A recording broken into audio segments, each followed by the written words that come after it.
after the acquisition, they made me the first woman to hold a CEO title in their 107-year history at the time, Yes. um, Oh, which was great. amazing. And I agreed to stay on for 3 years. And there's nothing financially holding me to do it. It's just, I think when you give people your word, you want to keep it. And I think when people believe in you, it's good to prove them right if you can. Yeah, And so I stayed on for three amazing. years. We doubled the size of the business the first 2 years post acquisition, which is crazy and awesome. And then it really for me came down to a learning to trust myself thing, Yeah. where 3 years in, for almost a decade, because of our story, I'd hear from lit agents and movie producers, and they'd want me to tell my story. And I was working 100-hour weeks on the business, like legit building it. And I just didn't want someone else to just write a book and have it not be authentic to me. And I wanted to, if I was going to do it, I wanted to be all in. So I actually said no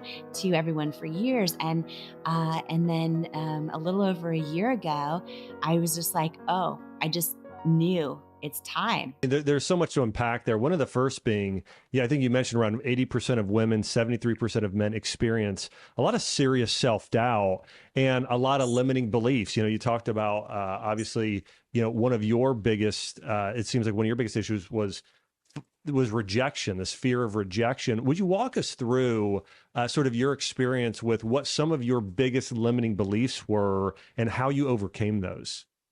Yeah, absolutely. And so I would love to do this with you if you are great with it, with everyone listening and part of Yeah. this show with us right now. Because the fear of rejection and the fear of failure is one of the biggest reasons we stay stuck. And I would love to share kind of a tool, like a real practical framework that we can do in our lives right now to kind of take a step forward in overcoming this. Because I truly believe, and by the way, when I wrote this book, Worthy, it's really because my biggest journey in life has been, how do I believe I'm worthy of my hopes and dreams?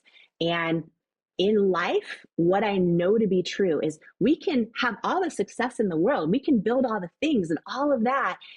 And those things build confidence, but none of them build self-worth. And we'll never be able to enjoy those things if we don't absolutely feel worthy underneath all of it. Also, for most of us, if we don't have strong self-worth underneath it all, we'll sabotage them along the way, or we'll hit a ceiling in our business or our ideas. And the worst of it too, when we struggle with self-worth, which is the one thing that changes everything in our life when we build it, is that when rejections or failures happen to us, we can all of a sudden, especially when we've had them in the past, we start to take them on not just as a rejection or failure that hurts our confidence, which is largely based external, but we start to think we're a rejection, or we're a failure. We're rejected or we're a failure. We take it on at an identity level, and that's when it hurts our self-worth. That's when so many of us stay stuck and don't go for things. And so, step one is, there's a whole chapter that almost was its own book.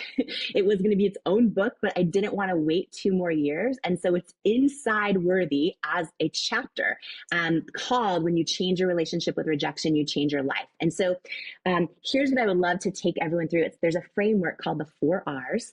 And this has been life-changing for me. It's been company changing, relationship changing, all of it.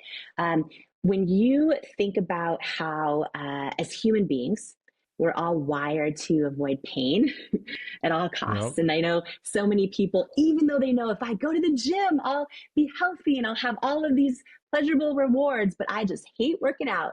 And so many people will want to avoid the pain of working out, even though they know the payoff. Like, we're just wired to want to avoid pain. And so for most of us, when we think of getting rejected or failing at something, we associate so much pain with it that it keeps us stuck. And so just to do this kind of in real time with everybody, because this is something you can apply to your life right now, that is just, so powerful. So right now, just ask yourself this question. We're going to go through the 4 R's, and this is the first R, called reveal. So right now, ask yourself this question and really be honest with yourself. Think about, a time when you have failed or been rejected. Maybe there's many times. But what is the first thought that goes through your head when you get rejected or you failed at something? And a lot of times we're not even aware of this first thought. We just have it, right? But if you're listening to me and Josh right now, think about this. What is the very first thought you have? And be really honest with yourself when you get rejected or you fail at something. Josh, what is it for you? I think that I could do, well, it depends on the person probably. One, it could be I'm not smart enough or I'm not good enough. And the other could be, well, it could be actually pushed back at the other person of, well, that person, doesn't know what they're talking about sort of idea, or that person's not smart or wise. And so it's probably could go two ways. Two ways. So, it's so good. For me, most of my whole life, mine was always like, yep, there's proof I'm not enough. Yep, proof again, I'm not enough would be the first thought I'd have. And for a lot of people, like I've asked, various groups this question, and I've had a whole room of CEOs in tears because a lot of people aren't aware, but for a lot of people, the first thought they have is something like, I'm a loser. I shouldn't, why'd I even try? I knew, who do I think I am going for this? Not smart enough. The one you brought up is a big one. So what thought that you just had for everyone listening, right? For Josh, it was either, oh yeah, I'm not smart enough, or, oh, they're not smart enough, they're wrong. For me, it was like, yep, there's proof I'm not enough. Whatever it was for you listening right now, that first thought you have, that is your current definition of rejection and failure. So that is the meaning that you attach to rejection or failure, often without even realizing it. And for so many of us, that meaning is so painful that we want to avoid it at all costs. So we stay stuck. We don't go for the thing. We're running a great business, but we don't put our wild idea out there that just might move the needle, right? Because we want to avoid the potential of rejection or failure because of the meaning we attach to it. And so most of my life, it was always like, oh, yep, there's proof I'm not enough. I'm not enough every single time. And what happened is, as I was building at Cosmetics, going through hundreds of rejections, there was one rejection one day. I just had this dream and vision we should be on QVC. When God tells you something and you feel it, but like no one else seems to agree and you don't know why. Right. And like we eventually built the biggest beauty brand in QVC's history. But for 3 years, they said no. And not only no, but you are not the right fit for us or our customers. I mean, there was one no in particular was so painful because we were so close to bankruptcy. And so I'll never forget this no. And I just crawled under my covers. I started Googling every person I admired most who has built incredible things in business and who has moved the world forward, who's helped heal humanity through love, who's, shifted culture. And I started reading about all their stories, and every single one of them has gone through countless rejections and failures on their journey. They're just the brave ones willing to keep going anyways. And so that day I wrote down, rejection does not mean I am not enough. Rejection means this is a victory because I'm one of the brave ones willing to go for it. Like, I'm not going to just live my life on the sidelines and then deal with all this regret of never trying. Like, I'm going to decide right now. And here's the thing, you have to believe this to be true in your soul. But I decided right then, okay, every time I get rejected, I know my first instinct is going to be that old definition. Oh, I'm not enough. I'm going to intercept it. I'm going to replace it with that new definition. This is the second R, called redefine. And from now on, when I get rejected, I'm going to say, this is a victory. I mean, I'm one of the brave ones willing to go for it. And of course, I have to intentionally believe that for it to feel true. But over time, it does. Another big new definition of rejection that I started adding to my toolbox. And this is how I got through hundreds of rejections and eventually built $1 billion business. And another one was rejection's God's protection. And I would look back at past rejections and be like, oh, now I see how. It didn't make sense at the time, but it was God's protection. And I remember one moment, Josh, there was, we were down to no money. I didn't know how we were going to make it. And a potential private equity company, a potential investor, had gotten hold of our product. And they're really well known, and they've turned a ton of small companies in pre-revenue into big businesses we all shop for in grocery stores and big box retailers. And I was so excited. I thought, oh my gosh, if they invest in us, then A, we're not going to go bankrupt. And B, what if they use their leverage to get us into all these stores that keep telling me no? And I was so excited. And we went through meeting after meeting after meeting. And we started the diligence phase where we brought on lawyers. It was a whole thing. We got to the final meeting, and my husband and I flew up for this meeting and presented the whole future product pipeline. And at the very end of the meeting, the team was awesome. I knew they were really for me. And then the head guy says, congratulations. He was standing about 3 feet from me, by the way. And he says, congratulations. You should be so proud. This is a really great product. You should be really proud of it. But it's going to be a no. We're going to pass on investing in It Cosmetics.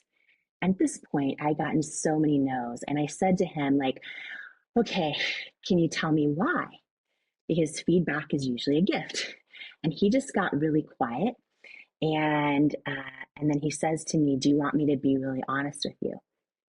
And I was like, yes, please. And then he paused for the longest time. And I remember the moment his mouth started moving, and he says to me, I just don't think women will buy makeup from someone who looks like you with your body and your weight. And when he said those words, I actually never felt any anger toward him, but it was like a lifetime of body doubt and self-doubt, flooded my body. So I felt like I was staring my own fear, straight in the eye.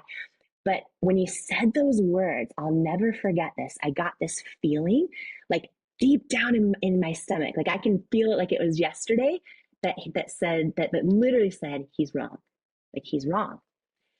And I didn't know how to prove it, but I got that feeling, that knowing, which is when I pray, that is how I hear God, that still small voice. And when he said those words, I just don't think women will buy makeup from someone who looks like you with your body and your weight. And I got that feeling that the city's wrong. When I look back at that moment, what I know happened is that he gave me a no, but God gave me a knowing. And I believe every one of us, our intuition is stronger than anyone else's advice. And I believe so much of our life will come down to which one we listen to, the no or the knowing. And so many of our most painful rejections can come from other people, like this one did. But most of our most painful rejections can come from ourselves and the things we're telling ourselves. And being able to tune into what is the truth and what isn't, and how are we going to define or redefine rejection. And so in that moment, when and by the way, every one of us deals with rejection in different ways every single day. And when he said those words to me, I just remember making the decision. And by the way, I went out in my car and I cried. But I made the decision. Rejection is God's protection. And I don't know how it's God's protection right now, but I'm going to believe it. And that was one of my favorite go-to definitions. And then 6 years later, I hadn't heard from him in 6 years. 6 years later, the day that L'Oreal acquired our company, they're a public company. And so I learned the night before they were going to disclose the purchase price. And so it was everywhere. The homepage of the Wall Street Journal, it was everywhere that L'Oreal paid $1.2 billion cash and made me the first woman to hold a CEO title of a brand in their 100-year history. It was everywhere. And it was the first time I heard from him in 6 years. And he said, congratulations on the L'Oreal deal. I was wrong. And I don't know, Josh, if you ever saw that movie Pretty Woman, where Julia goes in the store, they won't help her. And then she goes in a couple of days later. So what I wanted to say to him was, big mistake, huge. But I didn't. I kept it classy. But here's what I knew is that had he believed in me at the time, I was so desperate, I would have given him the majority of the company for probably nothing. I didn't know how we were going to stay alive. Because he didn't believe in me when we sold to L'Oreal, we were still the largest shareholders. And I was like, rejection is God's protection. And so it's one definition, but I just want to encourage everyone at home to write out new definitions of rejection that and you know to be true, that you're going to replace that old thought every time it comes up so that you build resiliency. You don't let rejection or failure take root and make you even for a second think you're rejected or you're a failure. And you just start building that resiliency. And the third R really, I'll try to go fast through these. The third R is to revisit. And this, I think, is the most powerful one. And it's taking that ability to redefine rejection, but revisiting past rejections and failures. For so many men, for so many women, we have had past people hurt us, reject us.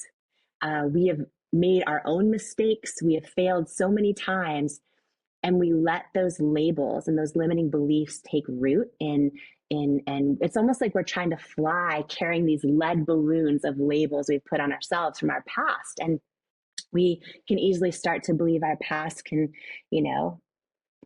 determine our future, and it doesn't have to. And I love to revisit past rejections and then redefine those so that I'm not carrying the weight of them anymore, so that I change the story I tell myself about what they were. You know, two quick examples is, I was adopted, and for so much of my life, I kind of thought I'm rejected or I'm abandoned. And I kind of had that story for a long time. And I made this decision to actually apply this tool in my personal life that way. And I decided, oh my gosh, my birth mom and birth dad were together one time ever. Like, God chose me to come into this world. And then my birth mom, her life would have been way easier if she did not have me, but she chose to deliver me, and my adopted parents chose to raise me. And I changed that limiting belief and that definition I gave to rejection that used to be like abandoned, rejected, unwanted. And I replaced it with like, oh, I'm chosen.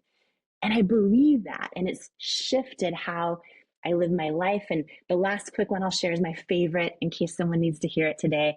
I've never talked this much. I'm just so excited. You're I such a great love it. listener. Hey, I love it. Learning a lot. So good. Well, my last one that I just feel in my spirit is for someone today is when you revisit past rejections, people that have betrayed you or pulled the rug out from underneath you or did not see your value or didn't love you the way you needed to be loved, or even current things that happen, like maybe the job you apply for, you want it so bad and you don't get it, or the friend that betrayed your trust, the person that broke your heart. When those kind of rejections happen, I go deep into how to do this in a real tactical way in the book Worthy. But when they happen to you, this is my favorite one to revisit. My favorite definition is I will literally, Josh, I'll imagine God saying to me, oh, you weren't rejected. I hid your value from them because they're not assigned to your destiny. And I'll believe that.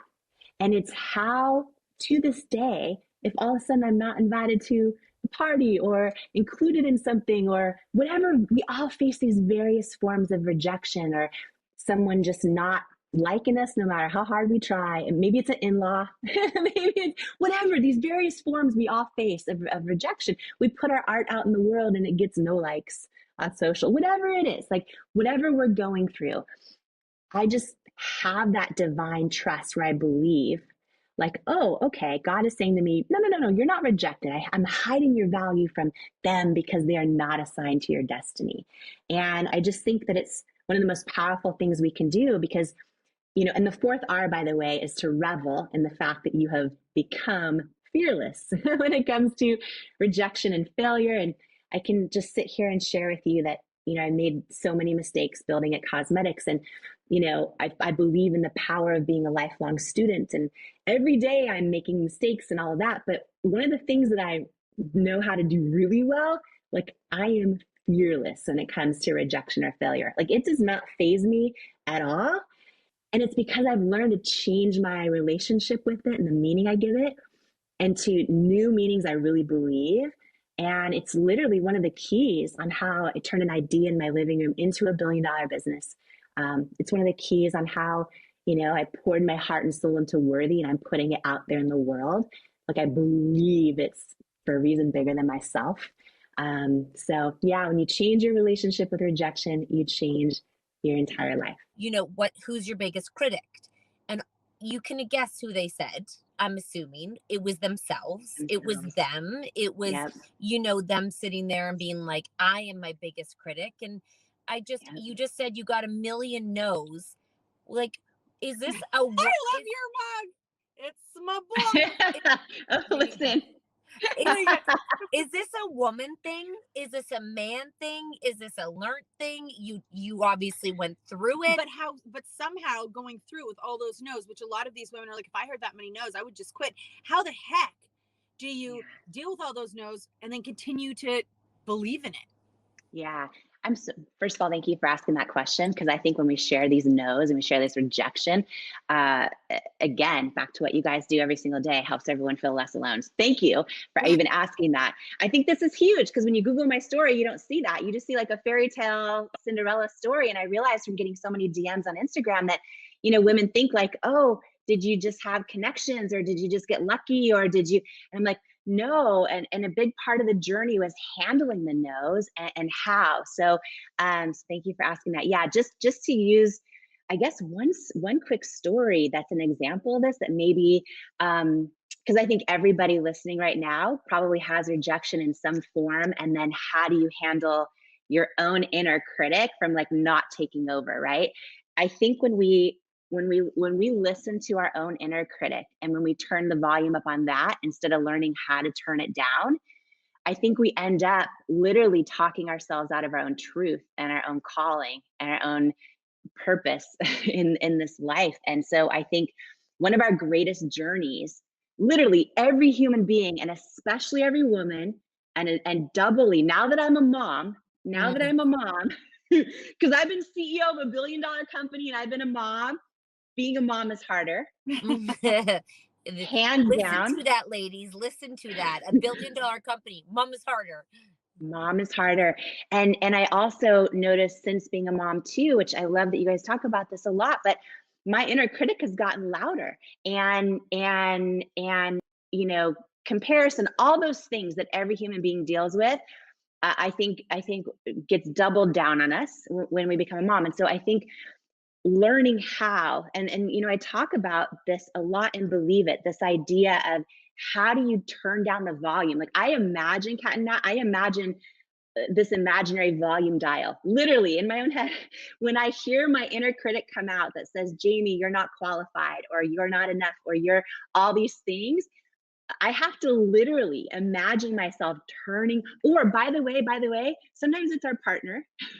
Sometimes it's our friends and family who love us. Sometimes it's our kiddos. Sometimes it's whoever. They mean well, but they say something like, are you sure you should quit your job and go after that? Or what do you know about doing that? Or, all the things, right? And they mean well, but I've learned to like literally imagine this volume dial, and I turn down the volume on that. And I have to, and this is a daily thing, by the way, still to this day, I have to like intentionally imagine myself turning up the volume on other words that replace those words that I know are true, even when they're hard to believe. Like, oh, you might have no experience in beauty, Jamie, but you're gonna figure this out. Like you've always figured it out, or you're gonna work hard, or you're not gonna let no stop you. All those things, right? And I try to just turn up the volume on those things. And I think every single person in our daily lives needs to do this, because what I think happens is we end up, right? So when I went on this 3-year journey of hearing no's, the first 3 years of my company, and we got down to under $1,000 in our bank account, which was personal and company combined. And I was like, I kept feeling in my intuition like this, I was supposed to be doing this. Like I was supposed to be creating this makeup company that solved my own skin problems and also helped to shift culture around the kind of images we see for beauty. And I just had this big dream, and it kept feeling right. But sometimes like we start to second guess our own gut when there's no proof around us that we're right. And so for 3 years, it was like all the no's, all the beauty experts like Sephora and all the department stores and QVC, they all said, no, you're not the right fit. We don't want to bet on you. We don't think you'll make us money, right? All those things.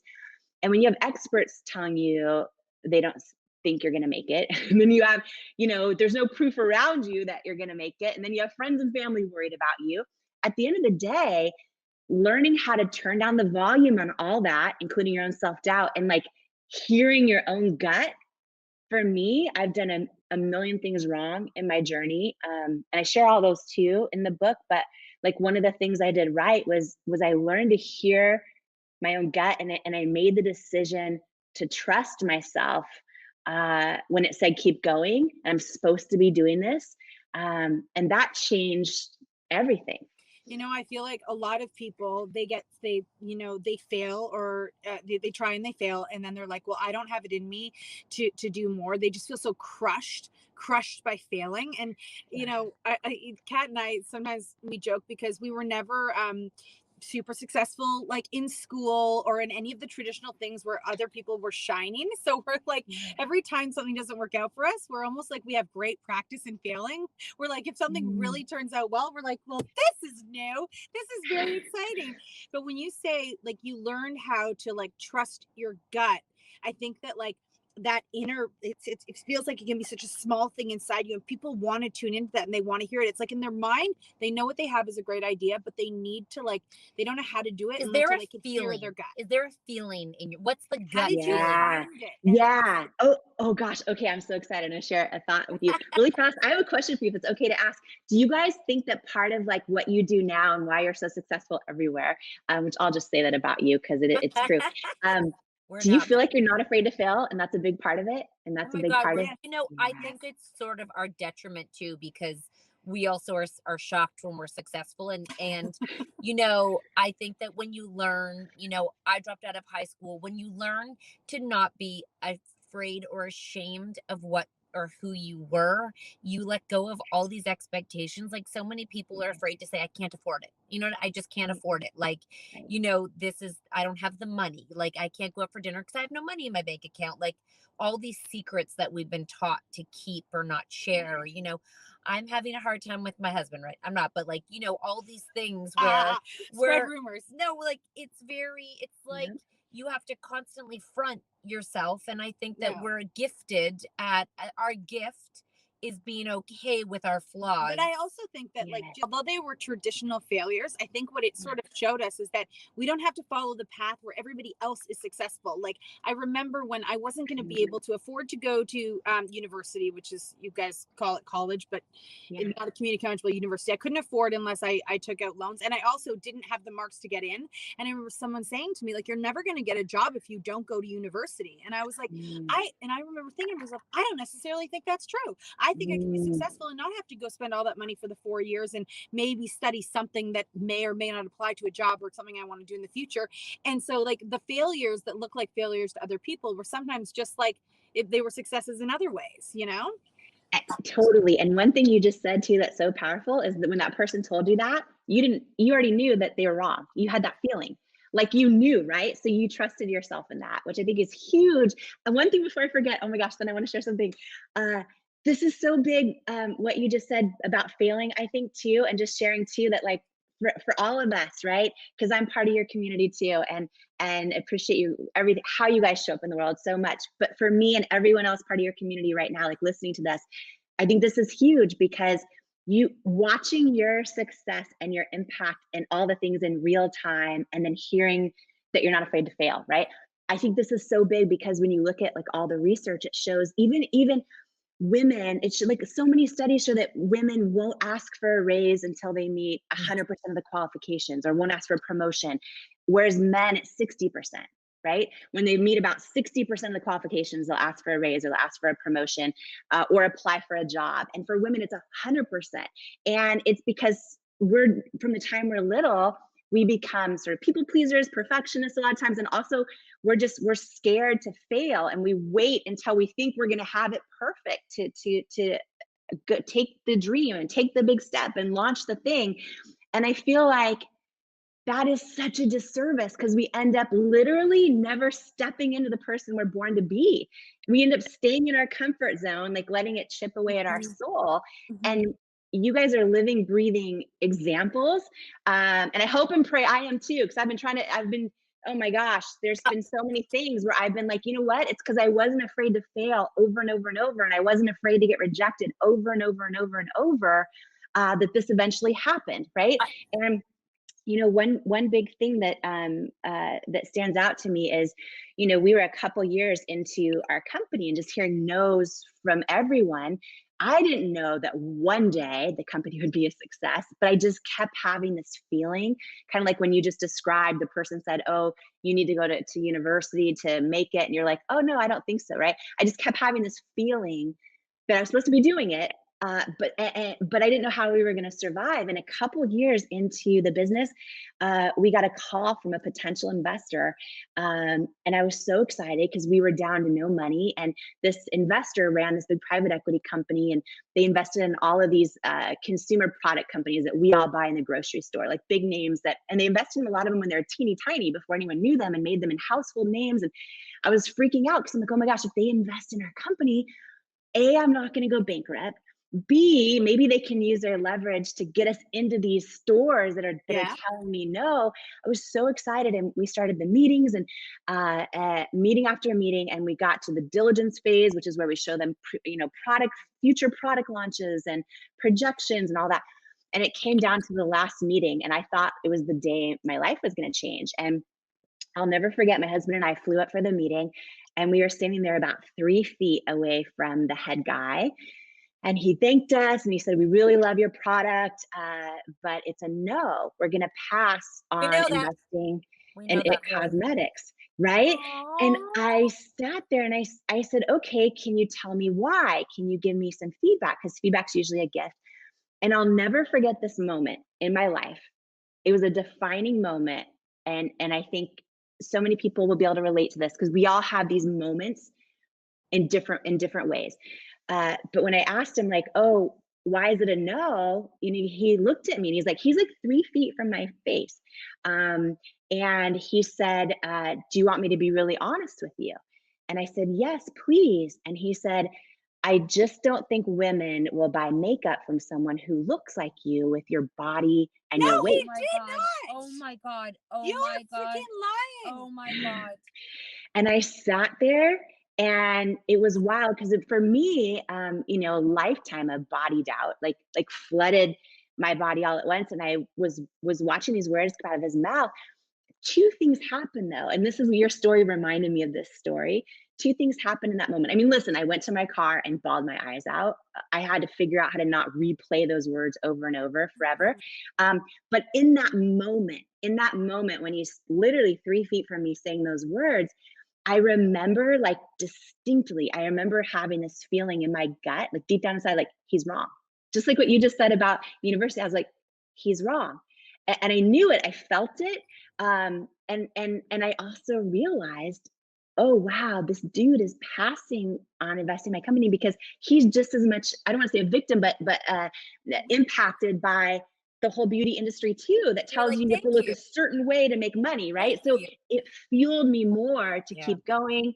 And one last thing to share, just because I think, like, it's fun when we share our victories too, is 6 years later, the day L'Oreal acquired It Cosmetics, they did a big press release, so it went everywhere when the day I sold my company. And it was all over the homepages of Wall Street Journal and everywhere. And I hadn't heard from him in 6 years. And I actually got an email from him, and he said, "Congratulations," from that investor, the guy that said no. Yes. He said, "Congratulations. I'm so happy for you. I was wrong."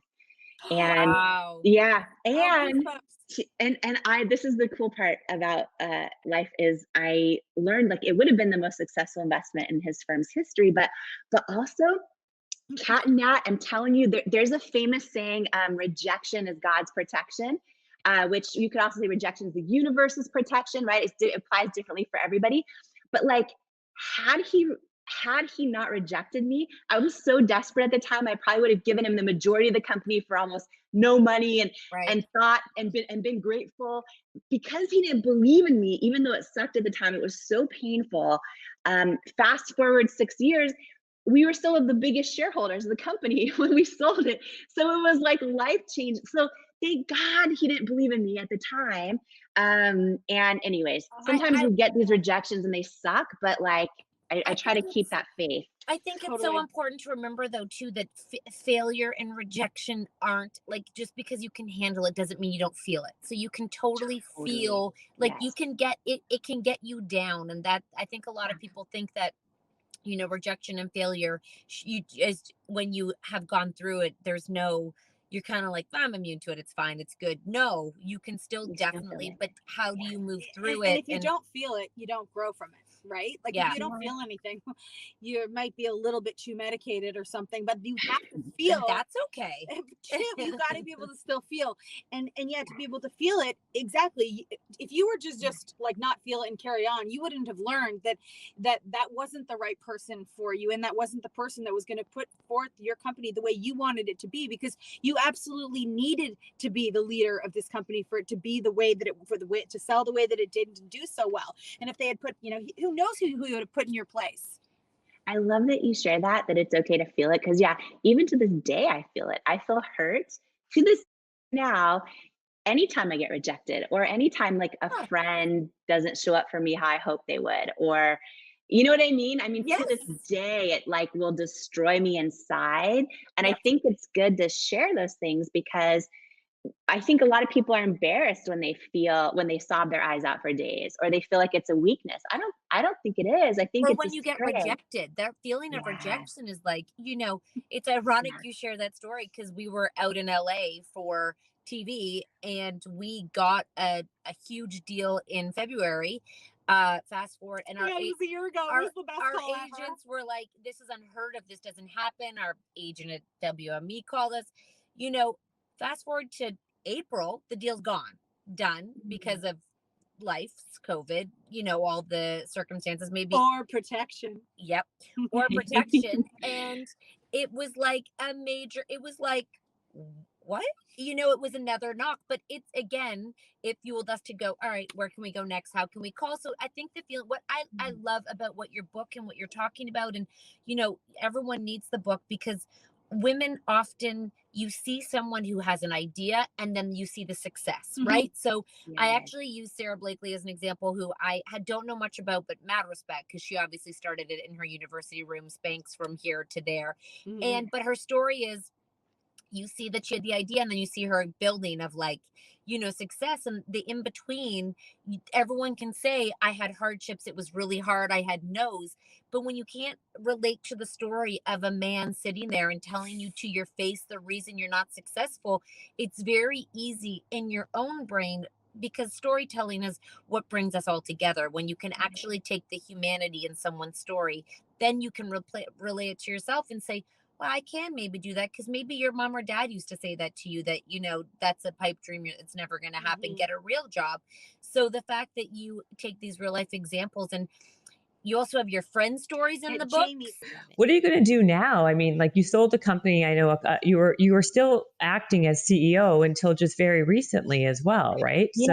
Yeah, I stayed on as so when we sold It Cosmetics to L'Oreal, their biggest, by the way, the biggest deal the biggest acquisition they've ever done. Just, it's no big deal, of course, but just the biggest acquisition ever, anyway. Yeah. And it was, it was this really cool thing. Part of why we decided to do it was like, we were scaling our own mission so quickly in the US, and we just started launching globally. And I realized, oh my gosh, when you start launching in different countries, they all have different HR policies, regulatory compliance, all those things. Right. And I'm like, oh, wow. Okay. We can figure this out on our own, but it's going to take we're going to go a whole lot slower than if we partner with someone, like L'Oreal, that has teams on the ground in over 100 countries, and we can try and shift culture around inclusivity and get our message of beauty out there so much quicker than we could do it on our own. And after the acquisition, they made me the first woman to hold a CEO title in their 107-year history at the time. Yes. Which was amazing. Great. And I agreed to stay on for 3 years.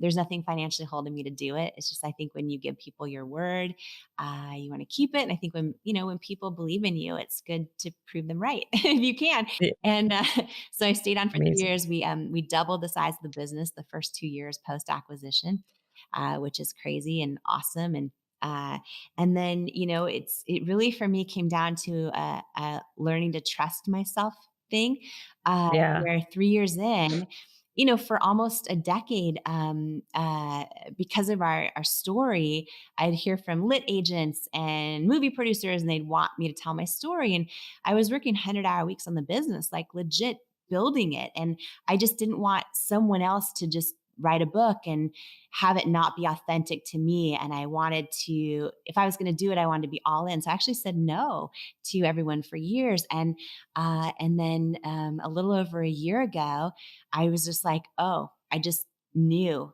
it's time. Like I knew everything that I had been through.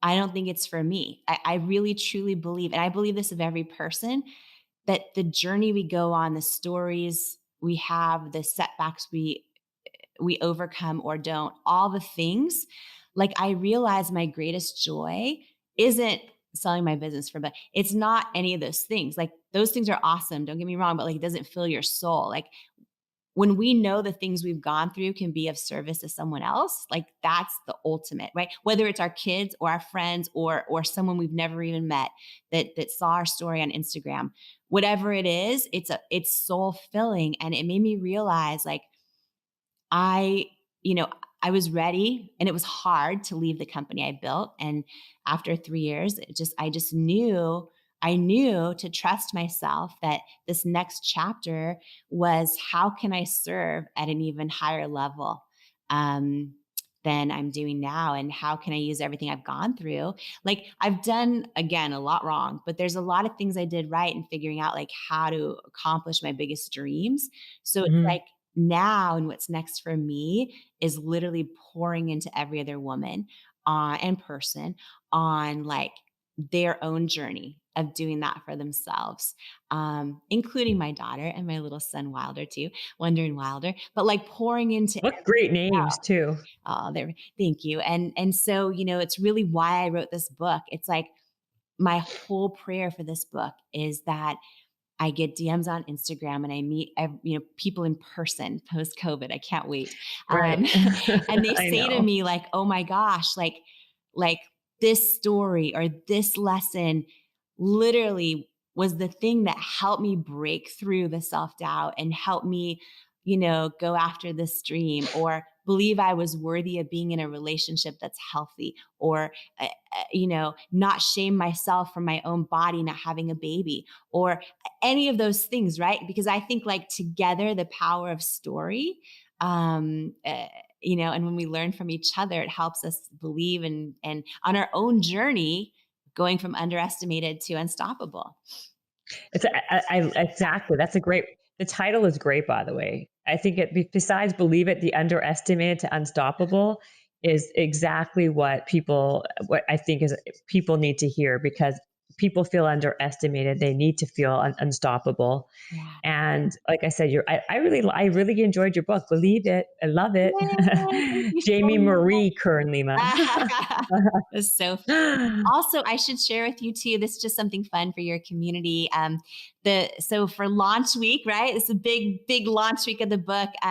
If anyone picks up the book wherever it's sold, doesn't matter where, we're going to do something special. I just want to share with your community too and it's free, but on our website, believeit.com, the book name, believeit.com. I'm doing my first ever course. It's a 5-part course on how to go from underestimated to unstoppable, and it's free. It's just for anyone who bought the book the week of book launch. You download it for free, and then you also get an action plan workbook that goes with it, which is how to implement all the lessons. It's over 20 pages, but how to implement the lessons from the book in your real life. So anyway, just something fun to share with That's a your great. No, I community love it. as well, because it's fun to get free stuff. And so we're like, what can we do that's really awesome for the launch week of the book, and also to just celebrate everyone that's going to kind of go on their own journey, even more powerfully of becoming the person they're born to be. Absolutely. When is the actual official launch of this book? When does it come out? Yeah, February 23rd. February the Yeah, 23rd. yeah, Okay. That is amazing. I get a lot of questions from listeners who, because of the things that have happened in their past, Yeah. they don't know how to trust their intuition. Yeah. and I get a lot of questions about decision making and how to truly, in a situation like this, where you are burning through your entire life savings, Yeah. you have left your dream job, you have gotten no after no after no after no after no. How do you stay connected to your intuition in a Mhm. situation like that? Mhm. What tool do you have, or what advice can you give to somebody who's having trouble hearing what the right decision is Mhm. in that kind of situation? Yeah. So I think that intuition is like a muscle that we build Mm-hmm. over time. And I think it's a lifelong journey that, to really learning how to hear it and to trust it. And one of the greatest tools, I think, is to go back, think back to times in your life where maybe you had this gut feeling to do something and everyone around you said, don't do it. So you listen to them, you didn't trust yourself, and then think about what happened. Right. And then similarly, go back to a time where everyone was like, oh, no way, no way. And you're like, but I love him. I don't think he's lying. I think his phone really did break 5 times every weekend. He didn't disappear his phone. Like, right. Think about like that situation when everyone was telling you something and you didn't listen, or even your gut was telling you, right? And you didn't listen, and you think back to those times and you start to develop pattern recognition Mm. of how it felt in moments in your life when you trusted yourself or didn't, and what happened, and you get better attuned to what that feels like. So What does it feel like for you I in both feel situations? Like, can you describe what it feels like for you when you're like, yep, no, that's a no? And what yes. does it feel like for you when you're like, I'm sticking with this? Yeah, often it's the tiniest of feelings in my gut, right? Some people describe it as like a still small voice. I pray about it. I ask God to give me the answers and I try to live the answers. Do you feel the answers that God gives you? Like, is that what happens for you when you do this? Like right now, when I look at you, right? Yeah. Like I know you're a beautiful soul, right? I just know it. You know it. You feel it. Like I feel like you have good, like you're good. You know what I mean? It's a Yeah. feeling, right? And we get these feelings, but so much around us is so loud. Hmm. And we just learn over time. And by the way, not to go, this could be a whole other episode, but especially as women from the time we're young, we learn not to trust ourselves. We walk into our parents fighting and we go, is everything okay? They're like, everything's great. Everything's great, right? To protect us, we start to learn to You're like, doubt ourselves. baloney. Right? Yep. But or, especially as young girls, you learn to make decisions by consensus, Mm. often with your friends, Or and making other people happy. making other people happy.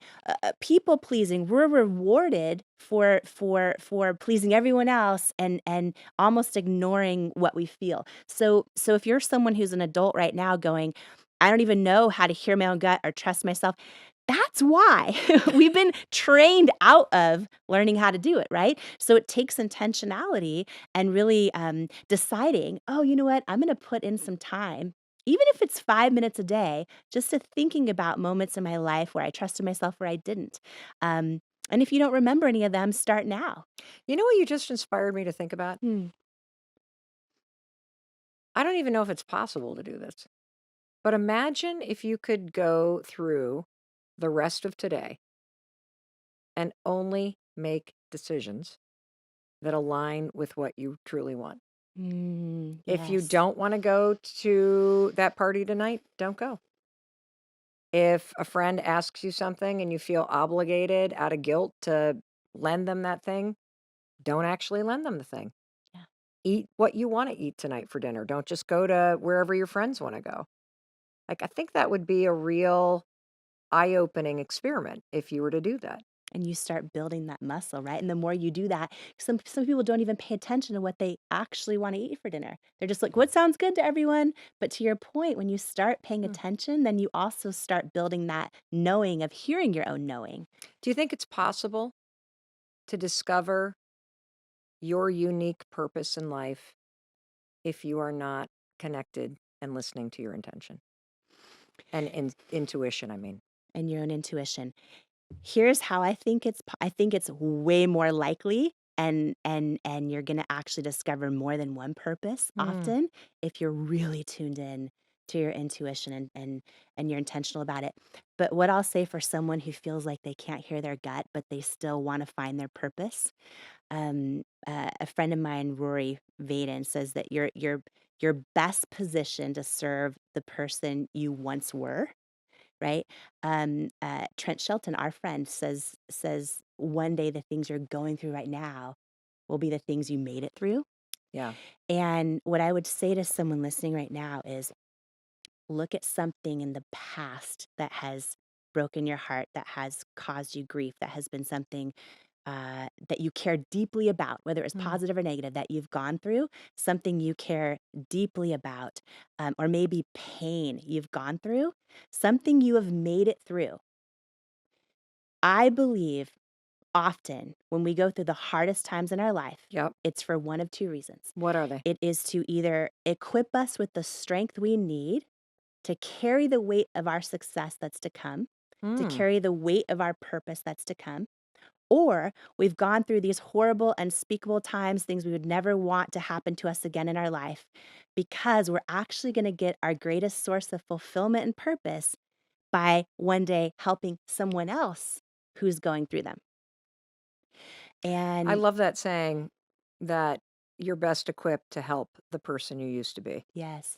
Yes. You know, here's a big one for me is changing my relationship with rejection. Yes. And this is, you know, for every person listening, when you change and watching us too, when you change your relationship with rejection, you change your entire life. Yeah. You change your entire life. And I think, you know, fear of failure and rejection kills so many dreams. It keeps us stuck. And you know, this was huge for me. And so just to take everyone through a tactical, let's just go there. Let's do a tactical exercise right now, because this is something that outside of this episode, you're going to want to reapply it, spend more time on it, do the work on it. But just right now, as you're listening or watching us, answer this question to yourself super honestly, super honestly. When you fail at something or get rejected, what is the first thought that goes through your head? Very first thought. When you fail at something or get rejected, what's the first thought that goes through your head? For me, most of my whole life, it's, oh, yep, there's proof again. I'm not enough. Yep. I'm not enough. Sounds very familiar. Yeah? Is that yours then? Yes. Yes. Same? Yep. Right now, whatever your thought that just came to your mind, right? That your instant truth first response, that is your current definition of rejection, right? So for me, it's, there's proof I'm not enough, right? For a lot of people, it's something like, oh, yep, I'm not smart enough. I don't have what it takes. I'm stupid. I'm, you know, X, Y, or Z. I didn't go to the right school. I didn't come from the right family. I don't have what it takes. It's because of my weight. Oh, whatever it might be, right? We all have this definition of rejection. And I want you to just take note of yours right now, because this is really powerful. Don't skip over this. This one thing will change your life. If you take note of what is your current definition of rejection. For me, it's I'm not enough, right? And can I tell you what mine's more specifically? Yeah. Just a little bit more refined? Yeah. Because I want to meet you in the middle on it. I think mine is like, I don't belong here. yeah. So it's slightly different, but like, I don't belong here. I don't know. I think there's probably some things where when I was a kid, my dad was like, yeah, we don't belong. But if I get into an environment, I don't belong here. If it's a big stage to speak on, or a room that I'm in, or people that are smarter than me, I don't belong here. I feel like I just physically, literally don't belong. Or even different things I've achieved, or levels, or like the first time I even walked into a country club I wanted to join. I don't belong here. They don't know the real me. Like, I don't belong here. And so I just want to give the phraseology from me. Maybe could be male, female. It could be just person to person that's different. Yes. Keep going. I interrupted you, but I just wanted to add that. No, that's so good. I think that sheds a lot of light too because get granular with, for everyone joining us with it right now, just get granular on what that is for you, and by the way, I have another thing. Oh, I hope we have time. I want to dive deep on what you just said. I'm going to dive deep in that in a minute with a whole other tactic. Okay, good. But yeah, I don't belong here. That's huge, right? I don't belong here. I'm not enough. And at our core, we all want to feel like we're enough and will be loved, right? We all need love and belonging. We all need to be seen and heard and know that we matter.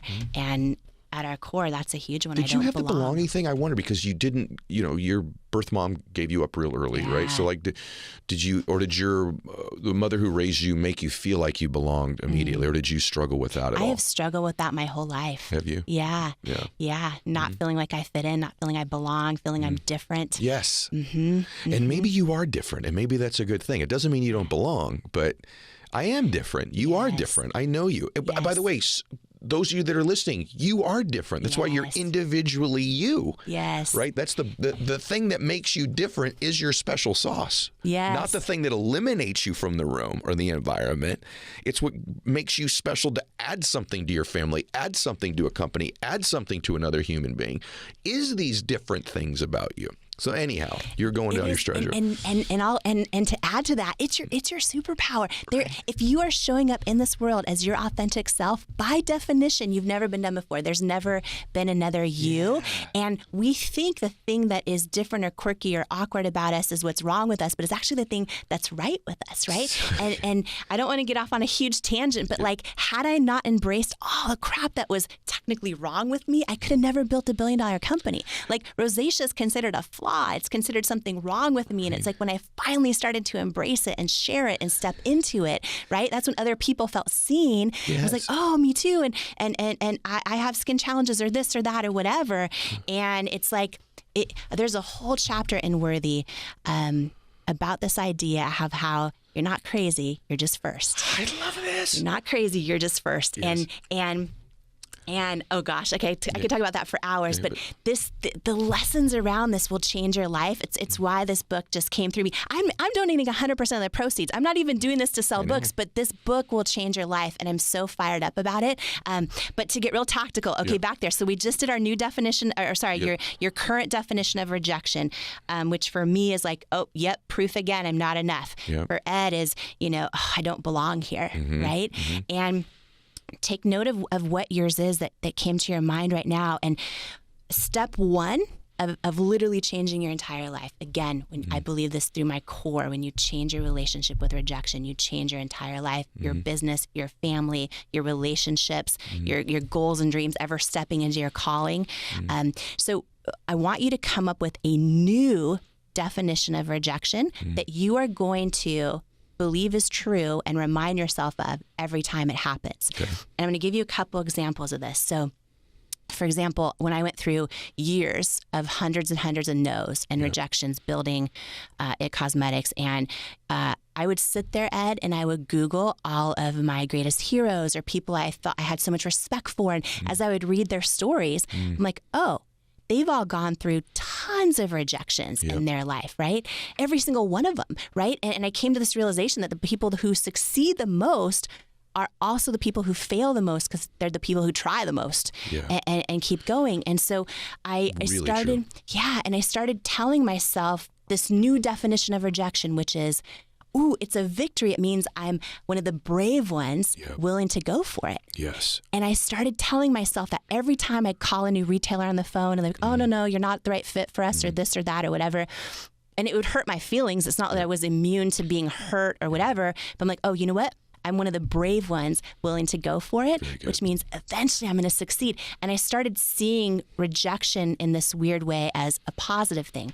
Another definition that I use a lot is rejection is God's protection. Yes. Right?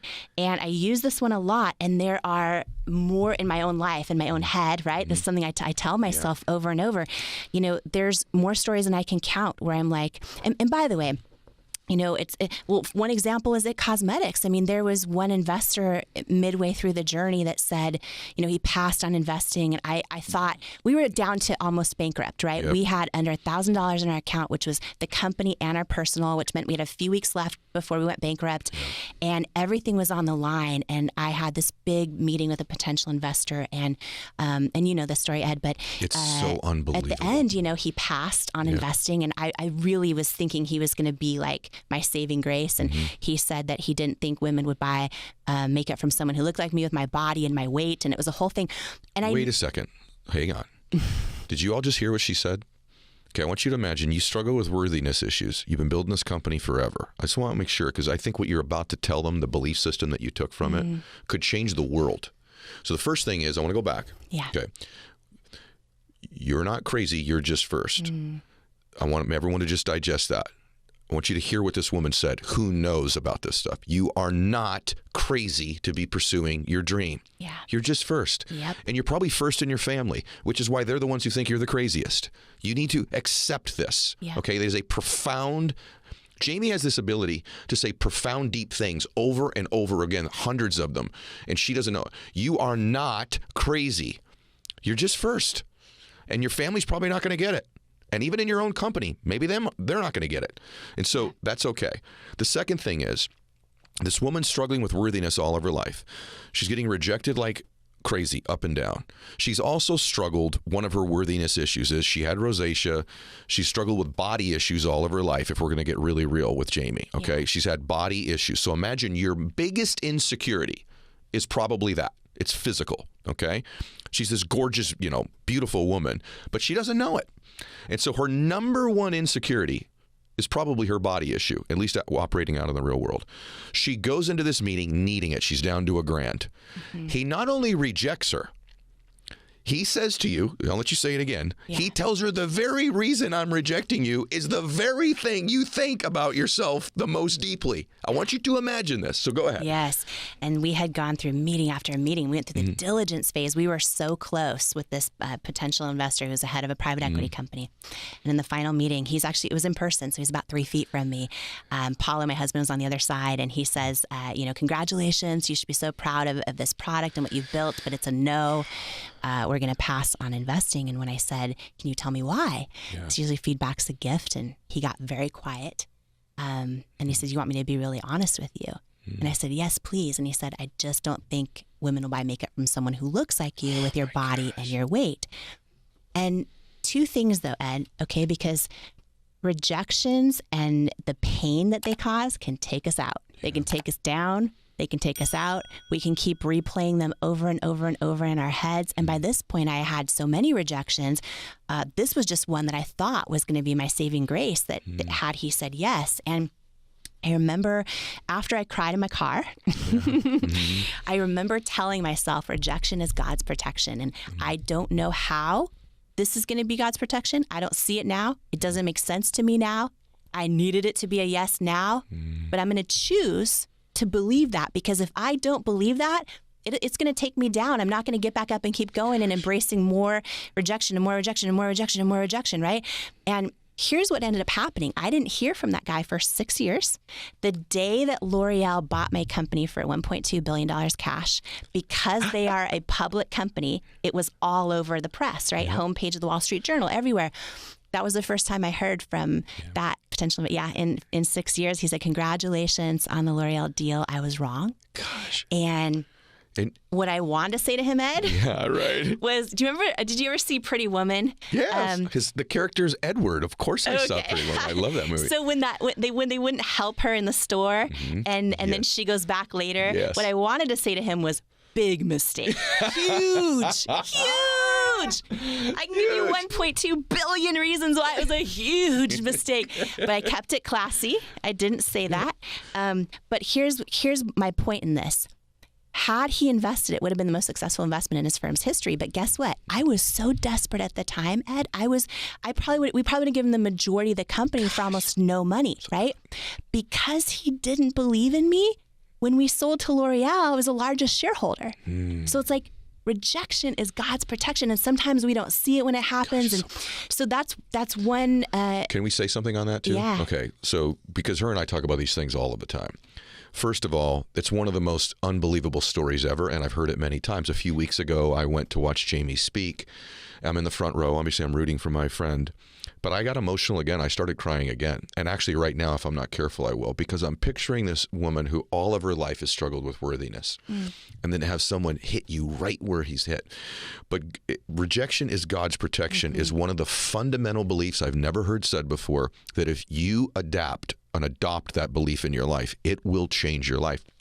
Here's how much your relationship with rejection matters. My children, both, you get that stage, Max and Bella, both of them are, hey, they're in college, you're getting ready for their careers. And Max's son said, maybe I'll follow in your footsteps, Dad, get into sales in the beginning. And I said, Max, the whole key, if you're going to go into business for yourself, is your ability to deal with rejection. It's the number one thing. Can you deal with rejection? And what's the story you tell yourself? Because it's not the stories of our life, the events of our life that define it. It's the meaning we attach to it. Our friend Erwin McManus had a great post I saw today, by the way, Jamie, where he said, emotions only store in our body when they're attached to a story. So if there's no story, you've had a lot of emotions in your life that don't stick because you didn't attach a story to it. But when you attach a story to it, so that story you tell yourself. So you take it a step further. This is an all-time moment on podcast she's about to give you, just so you know, guys, okay? So not only is rejection God's protection, but what else did you eventually uncover that you realized about what God was doing on your behalf in that rejection in terms of hiding something from Him? You guys, listen. Your life's about to change in this next 1 minute right here, because if you can adapt this true belief system, it's not only a belief, it's a truth about your life. Your life's about to be very different, including mine the first time I heard it. So go for it. Yeah. If you're someone that, you are holding on to pain from a past relationship, a past failure, mistakes that you've made, someone who did you wrong, somebody, the job you didn't get, the thing that's not going your way, whatever it might be, the partner that screwed you over, whatever it is, right? This definition of rejection is probably the most common one I applied in my life right now, almost every single day, Ed, because sometimes, you know what? A friend doesn't invite you to coffee or include you in a group, and it hurts your feelings, right? Whatever it might be. This is now what I believe most commonly when rejection happens in my life. I imagine my Creator, God, saying, oh, no, you weren't rejected. I hid your value from them because they're not assigned to your destiny. And I believe that, right? When things don't go my way right now, when someone, doesn't give me the thing or want me there or include me in the room, whatever it might be, or doesn't get me for some reason. Have you ever tried to make someone you want to connect with them so bad, you want them to like you and they just don't? Whatever it might be, I believe this through my core, and it has changed my life, that I always now hear God saying to me, oh, no, you're not rejected. You weren't rejected. I hid your value from them because they're not assigned to your destiny. It's one of the all-time greatest things I've ever heard, and I wish every human being could hear it. And I hope you share this, everybody, this episode. Yeah. I want my daughter to know that. I want my daughter to know it so badly that when you walk in a room and a boy doesn't notice you like you'd like them to, or you don't get invited to something, or you get rejected in a sale down the road in your life, or if you're in a relationship and somebody leaves you, God had started to hide your value from them. And I'm telling you at 52, and Jamie can tell you as a much younger woman than I am, but having a lot of success in her life, it is so profoundly true that that's what God's doing. He is protecting you in that moment by either hiding your value or taking the perception of your value away when they once did. And sometimes in life, to get you out of a relationship or out of a company or out of a job you have and you've been fired. You've been fired. Maybe they used to value and now they don't. And God's removed that value from them to protect you. It's so beautifully true. I didn't mean to interrupt you, but I just want to say it. True. Yeah. And I love what you said earlier. Share this episode with anyone who needs to hear this. And what I'd like to do, Jamie, is I'd like to hear about a couple of them that I would call not headliners, meaning we're going to talk more and I want to hear more about you being rejected. I want you to tell the story about someone being really rude to you and then working for you later on, because I think that's just so much fun. I love that. I want to hear about you getting turned down and then being the dominant product producer on the show that turned you down. I want to hear all that. Your resilience is amazing. But there are some things you did in the early years that are not as public, that were private sacrifices that you made, that Paulo made, that were painful. Could you tell me about one or two of those that don't make the magazine article? Yeah, so many of those. And thanks for asking about those, and also about rejection. I think that the thing that fills my soul talking about this is I just know there's people that are listening or watching this right now that feel like they're alone in their rejection, because when we're going through it and we are taking a step of faith and putting our idea out there, or we're leading a team, right? This is the thing I find. I've had the blessing of meeting tens of thousands of entrepreneurs now in my journey. And so many people feel like once they are the boss, or once they are the leader of the team, they're supposed to hide their self-doubt or they're supposed to like be embarrassed about their failures or their rejections, or it's only them. But especially with entrepreneurs that take that step out there, you know, in a world where everything looks good on social media, a lot of people feel alone when it's not working out behind the scenes, or when it doesn't feel behind the scenes like it looks online everywhere. Right. And, you know, you and I were at an event where Albert Tate talked about this idea of being overexposed and underdeveloped. And I've just been obsessed with that idea recently, because I think that this is a really big topic no one's talking about. So many people right now who are entrepreneurs, who are leaders, who are launching their dream, are in this new world where everyone has direct access, direct to consumer, and everyone can be an expert.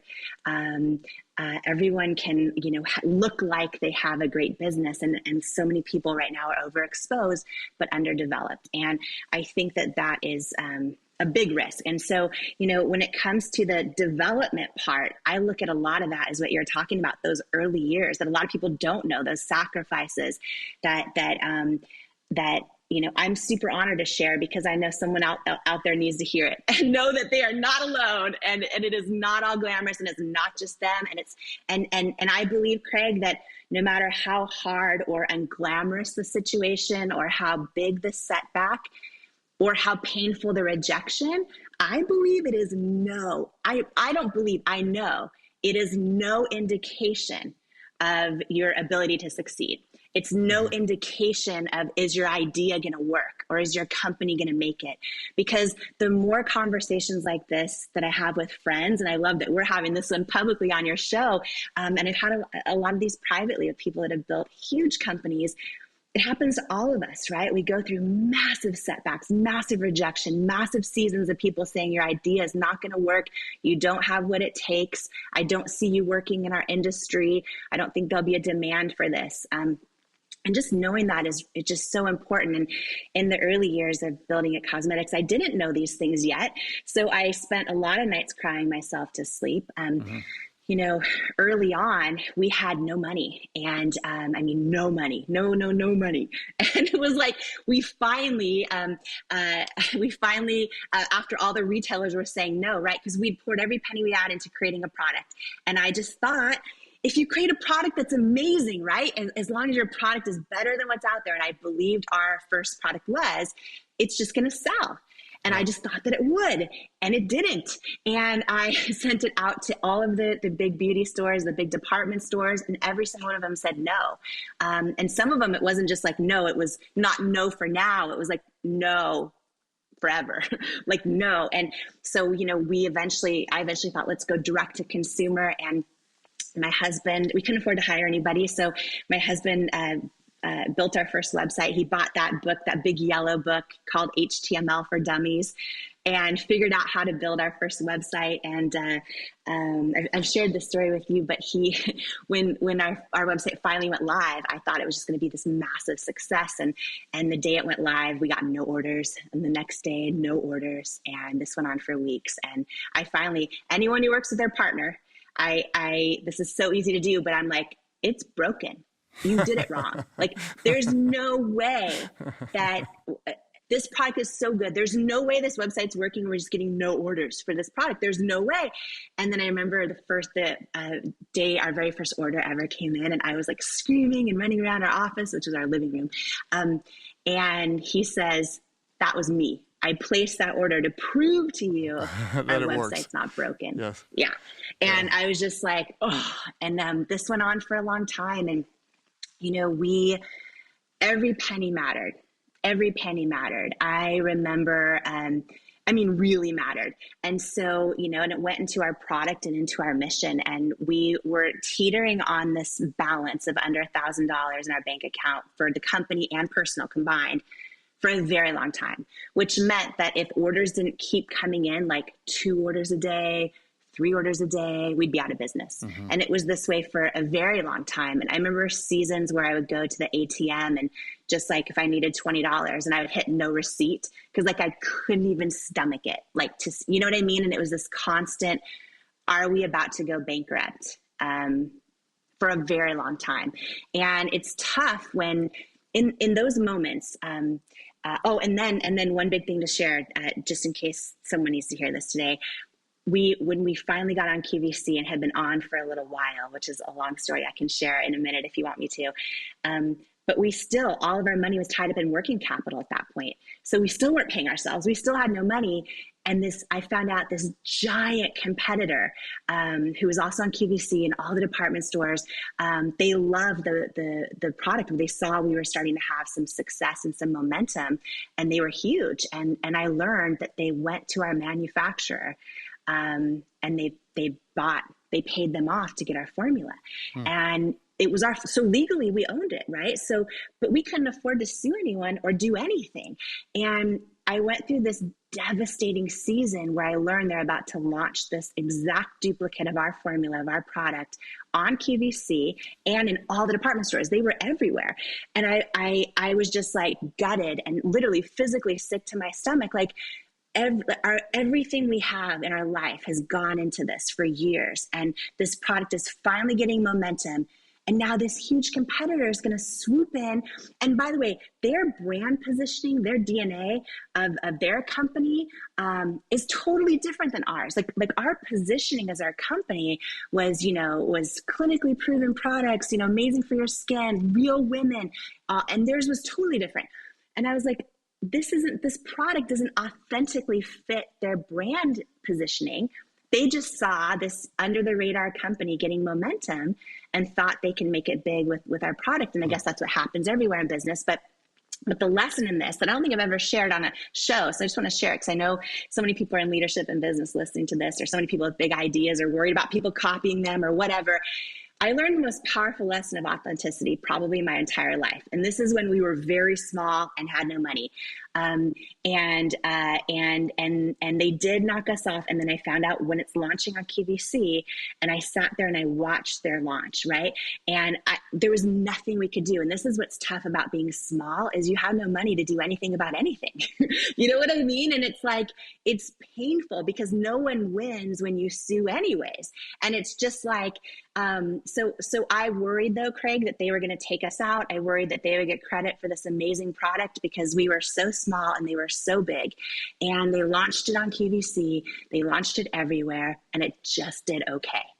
It just did okay. Meanwhile, I kept getting booked to go on QVC and sell the same product, right? People didn't know it was the same. I knew it was the same. It had a different package, but it was the same formula. I was going on and we're crushing it. Like numbers are huge and they are bigger than us, and it's just doing okay.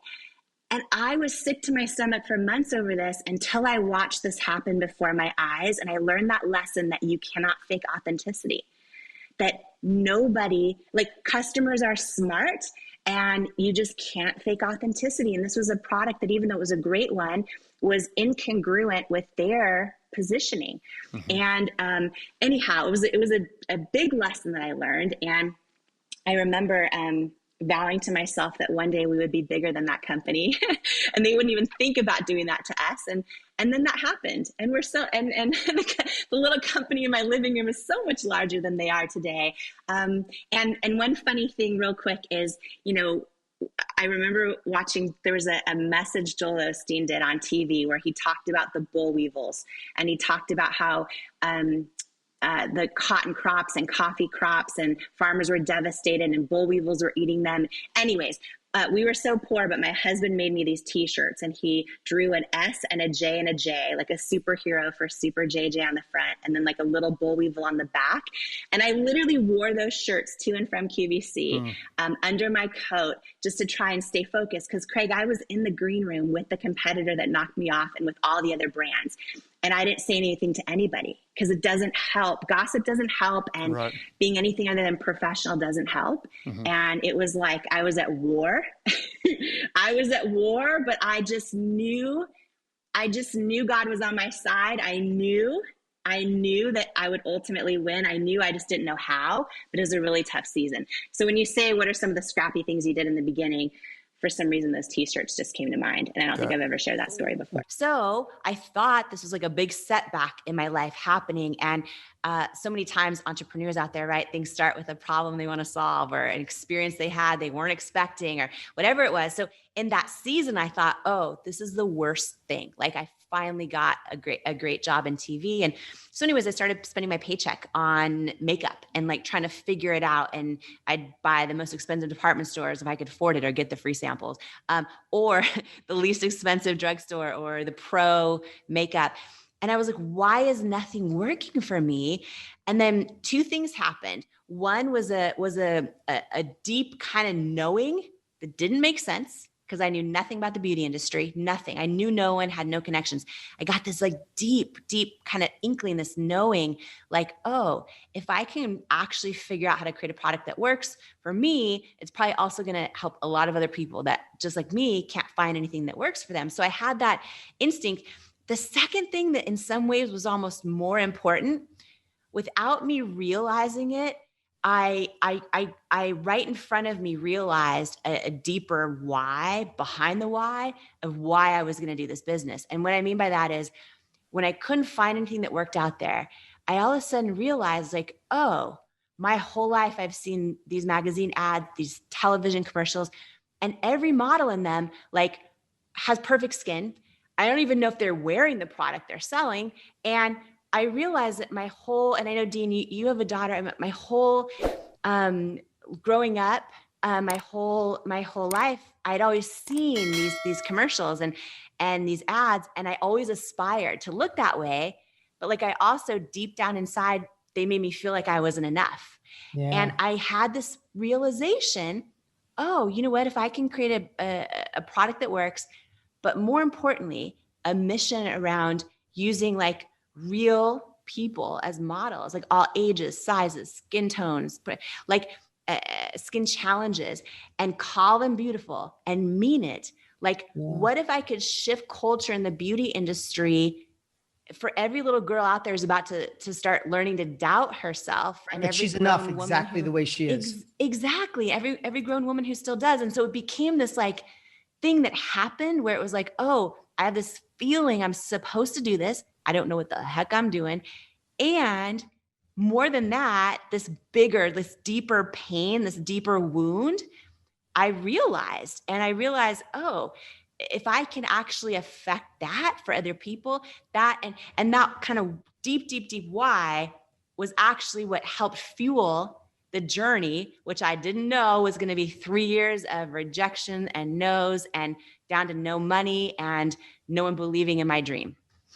Yeah. And, you know, it makes total sense. The more I get to know you and the more I hear your story, is it makes sense because you need a deep, strong why to pull you through the millions of no's and being sent out of a place where you probably went out in your car and cried and said, why am I doing this? And all those types of things. You know, I know that journey, we could bypass all the ups and downs and say, and you got to do this amazing deal with L'Oreal. But I'd love to share, you know, again, I have some questions I want to get, but I want people to know the story. I'd love for you to share that story, because the story of when you were rejected and you had the nerve to say, would you mind just telling me the truth on why? Yeah. Because I want everybody to listen through this through a lens of knowing that we've all been in this position. We've all had the rejection, told it won't work. We weren't smart enough, weren't pretty enough, weren't young enough, weren't rich enough, weren't educated enough. And we have two choices when those things happen in life. We let it accumulate and we let it build up to a point where you go, maybe I'm not good enough. Maybe I'm the wrong size. Maybe I'm wrong shape. Maybe I live in the wrong area. Or we find a way to make it our strength. It becomes the anchor you drag across the desert or the wind behind the sails as you go across the ocean to new frontiers. And I know it's a subtle little difference. And one of the things I hope that will, I always say in on this podcast is take what serves you from this and put the rest on hold.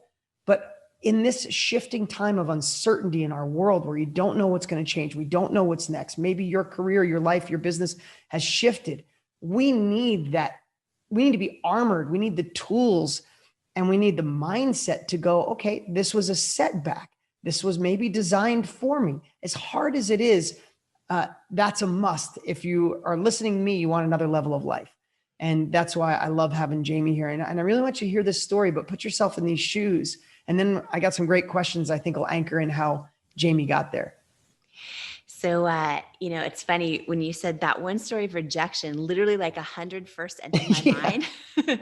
There were so many, Dean. It was, I thought when you just launch a product, if it works, like it's just going to sell, people are going to get it. And, it was every retailer was saying no, every department or QVC. My dream was to go on QVC and prove live the product works. I don't need a fake ad. And, I want to show live, right? Those were all my dreams. And every single one of them said no, like for years. And so we got to this point where we were down to under $1,000 in our bank account, which was our company bank account, but also our personal bank account. And we got an inbound interest from a private equity company who saw like how good our product was, right? And because we were selling like 2 to 3 orders a day on our website. So somehow they heard about it. And I was so excited because this was a private equity company that had created so many products most of us buy in grocery stores and things like that, not created them, but invested in them a lot of times when they were small and helped them scale to be household names. And I thought, oh my gosh, like if they invest in us, A, we're not going to go bankrupt. B, maybe they can use their contacts or their leverage to help finally get us into some of these retailers that I'm dreaming of selling my product in, who all keep saying no and we're not the right fit and all that. I was so excited. And so we took meetings. We started the meetings process and it was going really, really well. Then the diligence process where they do like your projections, your financial, all that stuff. We got down to the final meeting and I was like, and Paulo, my husband and I flew in for it. And I thought like, oh, like I was so excited, right? And because it really sucks when you don't know how you're going to make it, and you have no proof of your own. You're working straight off of courage because there's no proof that you're going to make it through this. You get courage and dollar hot dogs from this Costco stand, and you know what I mean. And it's just like been there. So, So we flew out and I was like so fired up. And I'll never forget this. My husband, Paulo, was standing right next to me and their head investor was about 3 feet from me. And they're super nice, super kind, everything. And then he says to me, he's like, so we're really rooting for you and thank you for all this info and all the meetings. And we love your product, but we're going to pass on investing in IT Cosmetics. It's a no. And I remember looking at him and now I was so used to hearing no, right? So by that point, so I was like, oh, okay. Can you share like why? Like why? Because feedback's almost always a gift. Yeah. And I'll never forget, he was like 3 feet from me and he goes, well, do you want me to be really honest with you? Like really honest? I was like, yes, please. Absolutely.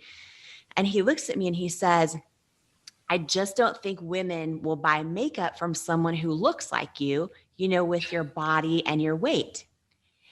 And I remember in this moment, like 2 things happened that were for me. I felt a punch in my stomach just now. So I can't imagine. Yeah.